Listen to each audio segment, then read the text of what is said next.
Ndabasuhuje cyane kandi mbaye n'ikaze mu kiganiro cyacu. Uyu munsi tugiye kugaruka ku nkomoko y'igitunguru ndetse n'indwara zigera mu 10 kibasha kurinda mu mubiri wacu. Gusa hanyuma ntuze kuyicikwa. Igitunguru ni kimwe mu bihingwa bikoreshwa cyane mu guteka ku isi, cyakunzwe gufatwa nk'ikirungo gisanzwe nyamara gifite amateka maremare ndetse n'akamaro gakomeye ku buzima bwa muntu. Abantu benshi bakoresha igitunguru mu buzima busanzwe, nyamara ntabwo bazi inkomoko yacyo ndetse n'akamaro kimariye umubiri wacu. Gusa aho dukurikiye muri kino kiganiro, inkuru irajya gusoza bamenye ibintu 10 igitunguru gifasha umubiri wacu. Ikaze mu kiganiro. Abashakashatsi basanze igitunguru gikomoka mu burasirazuba cyangwa se muri Middle East ho mu burasirazuba bw'Ubuhinde. Ni kimwe mu bihingwa byatangiye guhingwa bwa mbere n'Abanyamisiri ba kera, ubwami bwa Babiloni ndetse n'Abarabu hagana mu myaka 5000 bishize. Igitunguru kandi cyagiye gikwirakwira ku isi hose kinyuze mu bucuruzi, none ubu ngubu cyabaye ikiryoshya ndyo ku isi hose.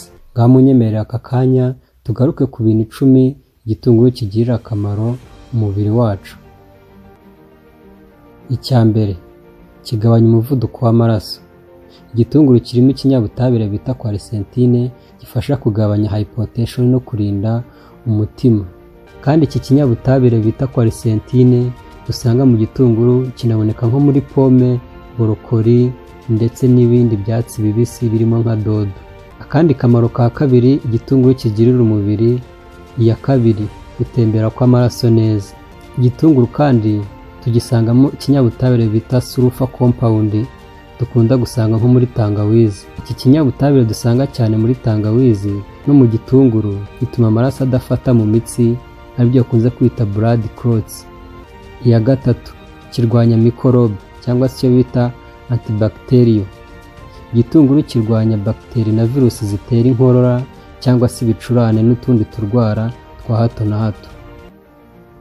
Iya kane, kigabanya uburibwe n'imvune cyangwa se icyo bita anti-inflammatory. Igitunguru kandi cyifitemo ikinyabutabire bita antioxidant zifasha kurwanya ububabare bw'imitsi, kandi iki kinyabutabire tunagisanga nko muri avoka, inyanya, tangawizi, shufureri, bata ndetse n'inyanya. Iya gatanu, gifasha igogora neza cyangwa se icyo bita digestion system. Igitunguru kandi cyifitemo ikinyabutabire cyitwa inuline ituma amara akora neza kandi igafasha gusohora imyanda.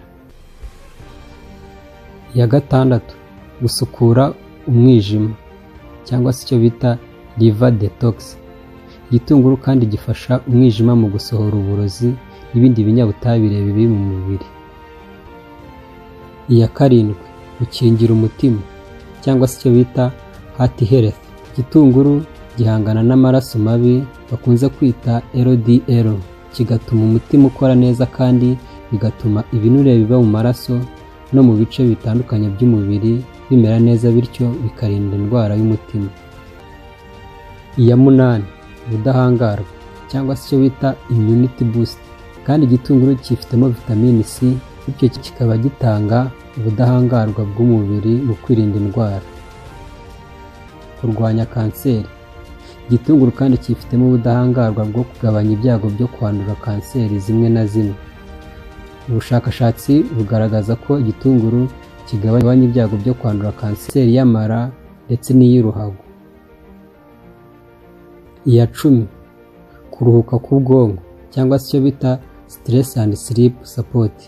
Igitunguru kandi cyifitemo ikinyabutabire bita folate ifasha mu mikorere myiza y'ubwonko no kugabanya ibyago bya stress, bigatuma umuntu asinzira neza. Igitunguru si ikirungo gusa, ahubwo ni ikinyabutabire gikungahaye ku ntungamubiri zifitiye umubiri akamaro, uhereye nko gukingira umutima. Rero igitunguru ni umutungo ukomeye tugomba gukoresha buri munsi. Niba hari izindi nibagiwe, namwe mwazandika muri comment. Ndabashimiye cyane, mukomeze mukore subscribe, share and comment. Murakoze cyane.